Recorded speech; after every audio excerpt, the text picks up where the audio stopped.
नमस्कार, आप देख रहे हैं एनएमएफ न्यूज। मैं आपके साथ शबनम और मेरे साथ हैं मेरे सहयोगी अभिषेक।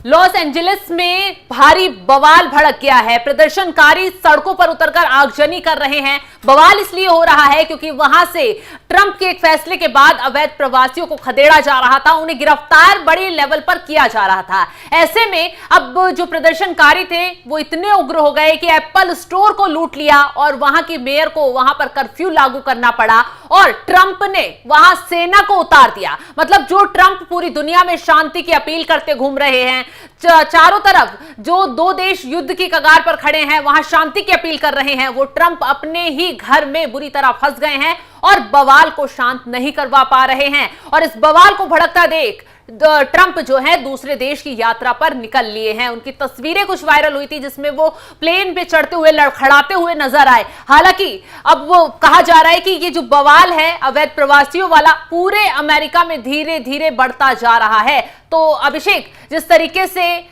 ये बवाल बढ़ रहा है, अवैध प्रवासियों वाला जो फैसला था ट्रंप का, क्या वो उनकी कुर्सी के लिए भारी पड़ सकता है? भारी तो नहीं पड़ सकता शबनम, जितना मुझे लगता है, लेकिन हाँ इससे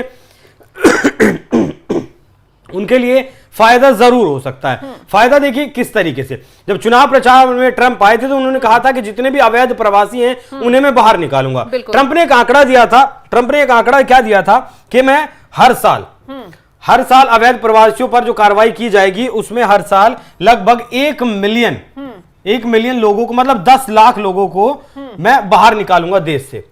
10 लाख लोगों को बाहर निकालूंगा देश से। जब आप ये संख्या सुनती हैं तो लगता है कि हाँ बहुत मतलब अच्छी कार्रवाई होगी, लेकिन यहां समझने की जरूरत यह है कि 1.9 करोड़ लोग सिर्फ मैक्सिकन रहते हैं अमेरिका में, जो अवैध तरीके से रहते हैं। इन्हें निकालने में आपको 11 साल लगेंगे।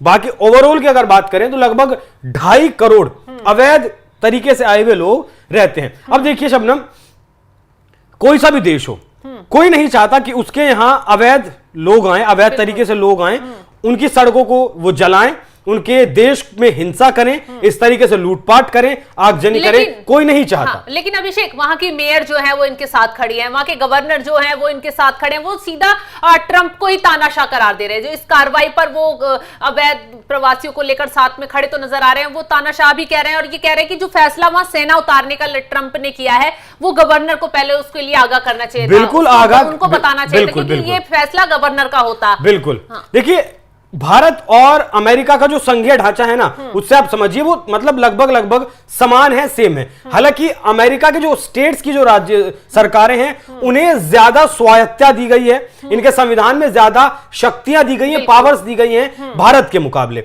अब देखिए अगर यहां नेशनल गार्ड्स को उतारना था, जो कि अमेरिका के इतिहास में 1992 में आखिरी बार उतारे गए थे, ट्रंप ने 33 साल बाद इन नेशनल गार्ड्स का उपयोग किया। गवर्नर को पहले बताना था कि अगर आपसे स्थिति कंट्रोल में नहीं आ रही है तो हम नेशनल गार्ड्स को डिप्लॉय कर रहे हैं, सेना को डिप्लॉय कर रहे हैं, जबकि बल्कि अब तो मरीन गार्ड्स को भी यहां पर उतार दिया गया। अब इसे ऐसे समझिए कि जब बंगाल में, भारत में बात होती है कि अवैध तरीके से घुसपैठिए आ रहे हैं, हिमंता बिश्व शर्मा असम से जब घुसपैठियों को बाहर निकालने की बात करते हैं, तब इसी भारत का विपक्ष किस तरीके से सरकार को घेरता है, सुप्रीम कोर्ट पहुंच जाता है कि ये मानवीय अधिकारों का हनन हो रहा है, इस तरीके से लोगों को नहीं भेज सकते। सेम वैसे ही जो एक कैलिफोर्निया राज्य है, मैं चाहूंगा एक बार मैप दिखाइएगा जरा कैलिफोर्निया का। जो कैलिफोर्निया राज्य है उसकी जो सीमा है वो मैक्सिको से लगती है। मैक्सिको से सीमा लगने की वजह से वहां से कैलिफोर्निया में लोग ज्यादा आते हैं मैक्सिकन, और लॉस एंजलिस में ज्यादा जाते हैं। यहां ये जो मैक्सिको है, अगला मैप दिखाइएगा जरा, ये जो कैलिफोर्निया है यहां डेमोक्रेट्स की सरकार है। और ये जो फेडरल सरकार आपकी है ये ट्रंप की सरकार है। ये देखिए, इसे रोकिएगा जरा, ये आपका मैक्सिको है, ये जो बॉर्डर लाइन दिख रही है आपको, ये बॉर्डर लाइन है, ये इधर अमेरिका है, और ये लॉस एंजलिस है, ये पूरा राज्य कैलिफोर्निया है। यहां से आराम से पेनिट्रेशन घुसपैठियों का होता है। यही कारण है कि जो वन बिग ब्यूटीफुल बिल लेकर आए थे ट्रंप, इसमें ट्रंप ने कहा था कि मुझे और ज्यादा कर्ज चाहिए जिससे कि मैं लोगों को आंतरिक तौर पर सुरक्षित कर सकूं। यहां ये जो बॉर्डर है, यहां अमेरिका दीवार बनाने का काम कर रहा है। बिल्कुल, थोड़ी दीवार तो बन चुकी है लेकिन बहुत सारी दीवार अभी बाकी है। तो इनका कहना था कि मैं यहां इस पूरे बॉर्डर पर दीवार बना दूंगा, कुछ ही मतलब पोर्ट्स रहेंगे जहां से आवाजाही हो पाएगी। तो ट्रंप का ये फैसला मेरे लिहाज से बिल्कुल सही फैसला है। अगर देश में घुसपैठिए हैं, इस तरीके के घुसपैठिए हैं जो सड़कों पर उतरकर अल्लाह अकबर के नारे लगा रहे हैं, मैक्सिको का झंडा वहां की सड़कों पर लहरा रहे हैं, फिलिस्तीन का झंडा वहां की सड़कों पर लहरा रहे हैं, तो इस तरीके के लोग किसी भी देश की जो आंतरिक सुरक्षा है उसके लिए खतरा है। जितना जल्दी इन लोगों को ट्रंप अपने देश से खदेड़ कर बाहर भेजेंगे, उतनी ही ज्यादा पॉपुलैरिटी ट्रंप की बढ़ेगी। जिस तरीके से पिछले 6 महीने में ट्रंप लड़ खड़ाए हैं और जो डेमोक्रेट्स के 20 राज्य हैं वो जिस तरीके से इनके खिलाफ आकर उतरे हैं, वो ये बताता है कि ट्रंप की लोकप्रियता कहीं ना कहीं अब घट रही है। देखिए, ये जो गैविन न्यूसम की आपने बात की, इन्होंने एक ट्वीट किया था कल ही, दिखाइएगा जरा। इन्होंने ट्वीट करते हुए लिखा था कि अमेरिका के राष्ट्रपति, पिछला ट्वीट दिखाइएगा, अमेरिका के राष्ट्रपति मुझे गिरफ्तार करवाने का, इससे अगले वाला ट्वीट दिखाइएगा, गिरफ्तार करवाने का आदेश दे रहे हैं, मतलब इनका गैविन न्यूसम का। देखिए, संयुक्त राज्य अमेरिका के राष्ट्रपति ने अभी अभी एक वर्तमान गवर्नर की गिरफ्तारी की मांग की है। यह एक ऐसा दिन है जिसकी मुझे उम्मीद थी कि मैं अमेरिका में ऐसा दिन कभी नहीं देखूंगा। यह बात की थी गैविन न्यूसम ने, जो कैलिफोर्निया के गवर्नर हैं। तो मुझे ऐसा लगता है कि ट्रंप ने जो कहा था अवैध घुसपैठियों को बाहर भेजूंगा, और इस तरीके के जो घुसपैठिए हैं जो दंगा कर रहे हैं, सरकारी संपत्तियों को नुकसान पहुंचा रहे हैं, पुलिस के साथ मारपीट कर रहे हैं, ऐसे लोगों को जितना जल्दी हो सके इनके इस देश से बाहर निकाल देना चाहिए। अगला ट्वीट दिखाइए। कल ये एफबीआई के जो निदेशक हैं काश पटेल, ये भी ट्रंप के जो समर्थन में निकल कर आए थे, और इन्होंने पता है आपको क्या कहा?